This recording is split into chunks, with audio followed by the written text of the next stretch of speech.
Alam mo ba yung pinagbabawal na technique para gumaling? Pundasyon do ng off-roading, endurocross, motocross, anything. Ito yon. I-share ko na sa inyo. Alright, this is my son Josh.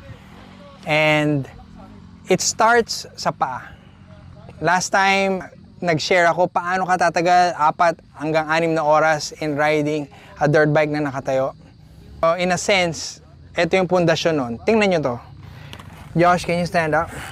Tingnan nyo yung posisyon ng paa niya. Yung paa niya na dun sa dulo, mali yung Tagalog ko nung nakaraan eh. Bukong-bukong, ankle pala yun.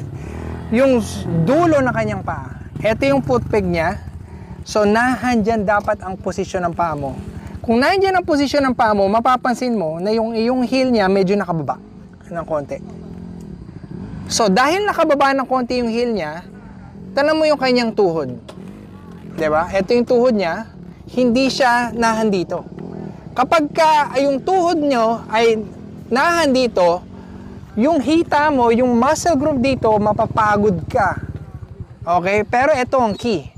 Etong medyo nakababa na heel niya na ito, isang bola yan eh. It's a suspension. Connected itong suspension na to dito sa tuhod na to. So, habang dumadaan yan sa maliit na lubak, medium na lubak, malaking lubak, ito ay gumagalaw at gumagalaw hanggang sa kanyang hips. Yan ang pinagbabawal na technique. Madalas kasi, pag tumayo ang off-road rider, motocross o endurocross rider, wala siyang flex dito. Hindi nila alam na itong tatlo na ito ang human suspension na gawa ng nasa itaas. Etong suspension na to, gumagana yan. Pero minsan, pangit ang setup mo. Katulad nito. Itong suspension na to, pang 165 pounds. Eh siya, 120 pounds lang. So, kailangan nag-compensate siya. Ano yung compensation na yon? Eh, di gamitin mo ng todo itong mga suspension na gawa ng Diyos para sa'yo. Yan ang pinagbabawal ng technique. Ngayon, alam mo na. Work on it. Let it move. Let it move. Pero tanong mo yung paa niya. It's pointed inward.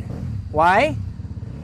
Kasi you don't want na ma-injure yung tuhod mo or ankle mo when you hit the ground, di ba? Pero, let it flex. Let your body suspension na gawa ng Diyos work. This is Coach Sam Tamaya and my son Josh. To God be the glory.